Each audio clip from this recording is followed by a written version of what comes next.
नमस्कार, आप देख रहे हैं एनडीटीवी इंडिया और एनडीटीवी इंडिया के डेटा सेंटर में आप सभी का स्वागत है। मैं हूं आपके साथ अनंत भट्ट और हर रोज की तरह आज भी हम बात करेंगे चुनावी और आज चर्चा का केंद्र है आंध्र प्रदेश। जी हां, जहां पर होने जा रहा है मेगा इलेक्शन। मेगा इलेक्शन इसलिए क्योंकि लोकसभा और विधानसभा दोनों चुनाव के लिए एक साथ वोटिंग यहां पर होने जा रही है। तो आज हम यही जानने समझने के लिए यहां पर आए हैं कि इस चुनावी तड़के में, इस चुनावी जायके में किसका पलड़ा भारी है। तो कुछ एक सवाल सबसे पहले आपको दिखाते हैं जिनको डिकोड करने की कोशिश आज हम कार्यक्रम में करने वाले हैं। सबसे पहला अहम सवाल यह है, क्या 2019 का जायका बनाए रख पाएंगे जगन रेड्डी? क्योंकि चाहे विधानसभा हो या फिर लोकसभा हो, जगन रेड्डी ने शानदार प्रदर्शन वहां पर किया है। इसके अलावा जो हमारा दूसरा सवाल होगा, क्या कांग्रेस की खाली थाली में कुछ आएगा? ये हमारा दूसरा सवाल है। इसके अलावा एक सवाल एनडीए से भी जुड़ा है, टीडीपी बीजेपी की जुगलबंदी पलट पाएगी बाजी को, क्या रंग दिखाएगी? ये भी लोगों के जहन में घूम रहा है। इसके अलावा पवन कल्याण का जो स्टार तड़का है वो एनडीए का जायका बढ़ा पाएगा या नहीं? ये तमाम सवाल आज चर्चा के केंद्र में रहने वाले हैं कार्यक्रम के दौरान और इन सवालों के इर्द गिर्द पूरी आंध्र प्रदेश की सियासत को हम समझने की कोशिश करेंगे और सवालों के साथ साथ आपको कुछ दिलचस्प आंकड़े भी दिखाएंगे ग्राफिक्स के जरिए जो वहां के सियासी गुणागणित को आपको समझाएंगे। दो खास मेहमान हमारे साथ जुड़ गए हैं इस चुनावी चर्चा में हिस्सा लेने के लिए। अमिताभ तिवारी जी हमारे साथ इस समय मौजूद हैं, बहुत बहुत स्वागत है। पी पुलाराव जी हमारे साथ मौजूद हैं, बहुत बहुत स्वागत है सर आपका भी। सबसे पहले मैं अमिताभ तिवारी जी का यहां पर रुख करना चाहूंगा। अमिताभ जी, मेरा सवाल आपसे यह है, 2019 का जायका बनाए रख पाएंगे जगन रेड्डी? क्योंकि अगर लोकसभा चुनाव देखें, पिछला विधानसभा चुनाव देखें तो मास्टर शेफ के तौर पर उभरते हैं वो। कितनी बड़ी चुनौती इस बार है उनके लिए?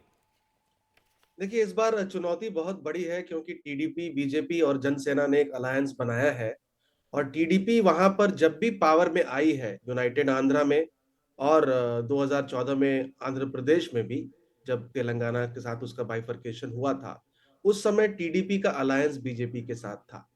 अब क्योंकि यहाँ पर साइमल्टेनियस इलेक्शन है, कहीं ना कहीं जो भी पार्टी विधानसभा चुनाव में जीतती है, उसका पलड़ा जो है वो लोकसभा चुनाव में भारी रहता है। अब इस बार क्या हुआ है कि वाईएसआरसीपी ने 60% अपने एमपी जो है वो बदले हैं और 25% एमएलए को भी बदला है। यानी लोकल लेवल पे एंटी इनकम्बेंसी है। उनकी बहन शर्मिला वो कांग्रेस पार्टी की स्टेट प्रेसिडेंट बन गई हैं और कांग्रेस पार्टी भी कहीं ना कहीं इस बार जो है वो वाईएसआरसीपी को चोट पहुंचाने के लिए लड़ रही है। Minorities, SC ST vote bank पर उसकी नजर है और पवन कल्याण और बीजेपी के साथ अलायंस की वजह से जो एक जी वहां पर कम्मा और कापू फैक्टर होता है, तो टीडीपी को ये आशा है कि जो कापू समर्थक हैं वो भी इस बार इस अलायंस को वोट करेंगे और जो कंफ्यूजन रहा है तीन कैपिटल्स के लिए, जो कंफ्यूजन क्रिएट किया है वाईएसआरसीपी या जगन रेड्डी ने कि तीन तीन कैपिटल रहेंगे, लैक ऑफ जॉब्स, डेवलपमेंट, ये सारे मुद्दे हैं जिसके बेसिस पर टीडीपी को लगता है कि इस बार वो है जो यहाँ पर कड़ी टक्कर दे सकती है। आता हूं अमिताभ जी आपके पास। मैं डॉक्टर पी पुलाराव का यहां पर रुख करना चाहूंगा। डॉक्टर साहब, मेरा सवाल आपसे यह है कि इस बार समीकरण बदले हैं और समीकरण क्यों बदले हैं उसकी वजह यह है कि टीडीपी बीजेपी पवन कल्याण एक साथ आ गए हैं। तो क्या यह समीकरण बाजी को पलट पाएगा? क्या स्टार का तड़का एनडीए के फेवर में जाएगा? क्या टीडीपी बीजेपी का एक गठजोड़ वाईएसआर को चुनौती दे पाएगा? 2019 में ये तीनों पार्टी अलग अलग फाइट किया था इलेक्शन। सो बीजेपी का 0 सीट्स आया, पवन कल्याण का 6-7% वोट आया, लेकिन सीट्स नहीं आया। अब ये तीनों यूनाइटेड हो गया। और एक बात अमित तिवारी साहब बताया, एक बड़ा इंपॉर्टेंट एस्पेक्ट है, कम्मा कापूस दोनों मिलके ये इलेक्शन फाइट कर रहे हैं टीडीपी का अलायंस में। कम कापूस का पॉपुलेशन है 20% से 25% तक है आंध्र प्रदेश में। वो पावर के लिए देख रहा हूँ, लेकिन इस बार वो एक अनयूजुअल अलायंस हो गया, पवन कल्याण और चंद्रबाबू नायडू, और उनके साथ बीजेपी आया। अभी आंध्र प्रदेश में, साउथ इंडिया में सेफेस्ट प्लेस बीजेपी का आंध्र प्रदेश हो गया। क्यों है? ये अलायंस जी की पावरफुल अलायंस है। मैं अभी प्रिडिक्शन नहीं दे रहा हूँ ये अलायंस जीत जाएगा, हार जाएगा। जगन रेड्डी का फॉर्मूला एक है, मैं 50% लोगों का इतना इतना पैसा दिया था, हमको वोट करेगा। तो सिर्फ जी सॉलिड वो प्लैंक में इलेक्शन को जा रहे हैं। सो दोनों साइड अलग अलग स्ट्रेटेजी है। आता हूं डॉक्टर लेकिन साहब भाई आपके पास फटाफट। मैं अमिताभ तिवारी जी का रुख करूंगा, समय कम है इसलिए फटाफट सवाल मुझे लेने हैं। जातियों के डायनेमिक्स की यहां पर बात हो रही है अमिताभ जी, आपने भी कहा अगर हम देखें जातियों के पूरे समीकरण को तो अगड़ी, कापू और कम्मा को छोड़ दिया जाए तो बाकी जातियों पर वाईएसआर का प्रभाव है। मुस्लिम बराबर बराबर नजर आते हैं, तो क्या लगता है कि डायनेमिक्स इस बार पहले की पैटर्न की तरफ दिखेंगे या फिर कुछ चीजें बदल भी सकती हैं? और यह भी बात ध्यान रखनी होगी कि नाराजगी लोगों के बीच है वाईएसआर को लेकर, तभी उनको यात्रा भी करनी पड़ी। जी। सो लगभग 30% SC ST और मुस्लिम आबादी है जहां पर YSRCP की अच्छी पैठ है, और यही आबादी है जो खास करके लाभार्थी वर्ग भी YSRCP के स्कीम्स को क्रिएट करता है। तो इसी पर उम्मीद टिकी हुई है YSRCP की कि इन तीनों जातियों प्लस जो रेड्डी समाज है उससे अगर जो सपोर्ट YSRCP को 2019 में मिला था वो मेंटेन रहेगा, तो कहीं ना कहीं YSRCP के लिए ये चुनाव जो है वो आसान हो सकता है।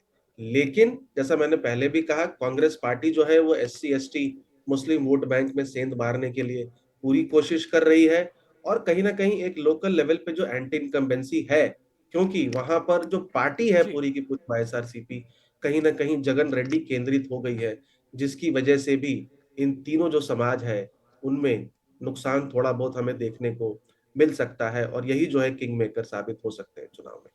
आते हैं अमिताभ जी, और डॉक्टर साहब से भी हमारी चर्चा जारी रहेगी, लेकिन अभी हमें एक छोटा सा ब्रेक लेना होगा। जाइएगा कहीं, डेटा सेंटर जारी है छोटे से ब्रेक के बाद भी।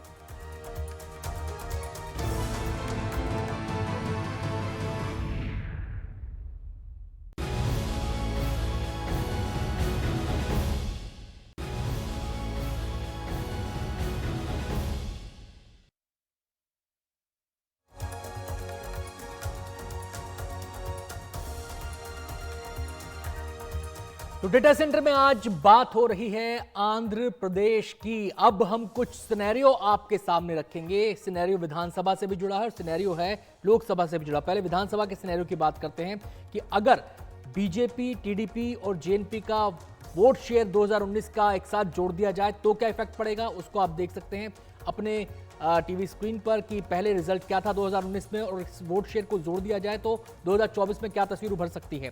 इसके अलावा तीनों मिलकर अगर 5% वाईएसआर का वोट काट लें तो एकदम तस्वीर पूरी तरह पलट सकती है। एनडीए 109 सीट तक ले सकता है।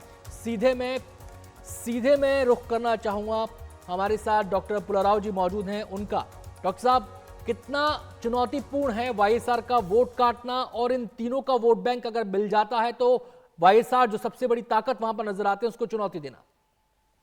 जो ऐसा है, वाईएसआर का स्ट्रॉन्ग एरियाज है रायलसीमा। ये रायलसीमा है, सदर्न पार्ट में है, कर्नाटका के पास है, तमिलनाडु के पास है। वाईएसआरसीपी को स्ट्रॉन्ग एरियाज हुआ है। लेकिन कोस्टल एरियाज में चंद्रबाबू नायडू का पार्टी, टीडीपी, जनसेना और बीजेपी भी बड़ा थोड़ा स्ट्रॉन्ग है। इसलिए वोट का ज्यादा इम्पैक्ट ये कोस्टल एरियाज में हो जाएगा। एक सब एमएलए सीट है वहां, वह 5% चेंज हो जाएगा। वाईएसआरसीपी के डेंजरस पोजीशन में आ जाएगा। वाईएसआरसीपी को भी जानता है। वाईएसआरसीपी का होप्स है पोलराइजेशन के बारे में। बीजेपी टीडीपी के साथ गया, इसलिए जी। मुसलमान हमको वोट करेगा, एक कॉन्फिडेंस है।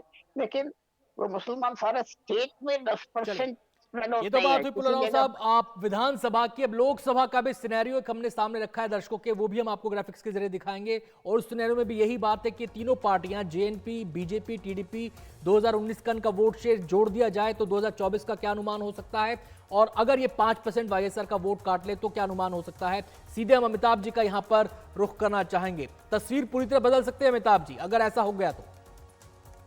जी, एक अद्भुत डेटा पॉइंट है एनडीटीवी डेटा सेंटर का, जहां हम लोग एक स्विंग को भांपते हैं।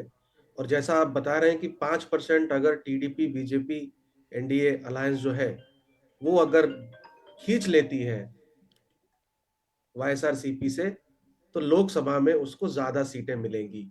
कहीं ज्यादा सीटें मिलने की उम्मीद है वाईएसआरसीपी की जगह, और विधानसभा में भी उसकी सरकार जो है वो बन जाएगी। तो 5% का जो आंकड़ा है, स्विंग है, उसको लेकर के यहाँ पर काफी इंपॉर्टेंट वो रहने वाला है। 5% स्विंग चाहिए टीडीपी अलायंस को इस चुनाव को जीतने के लिए, विधानसभा और लोकसभा दोनों में। ये कहीं ना कहीं कापू समाज से आ सकता है, और थोड़ा बहुत जी। ओबीसी, SC ST समाज से भी आ सकता है टीडीपी अलायंस के पास। बहुत बहुत शुक्रिया अमिताभ जी हमारे साथ चर्चा में जुड़ने के लिए। डॉक्टर पुलाराव आपका भी बहुत बहुत शुक्रिया हमारे साथ इस चर्चा में आप शामिल हुए। तो एक छोटा सा ब्रेक यहां पर लेंगे, लेकिन आप कहीं मत जाइए क्योंकि एनडीटीवी इंडिया पर खबरें लगातार जारी हैं।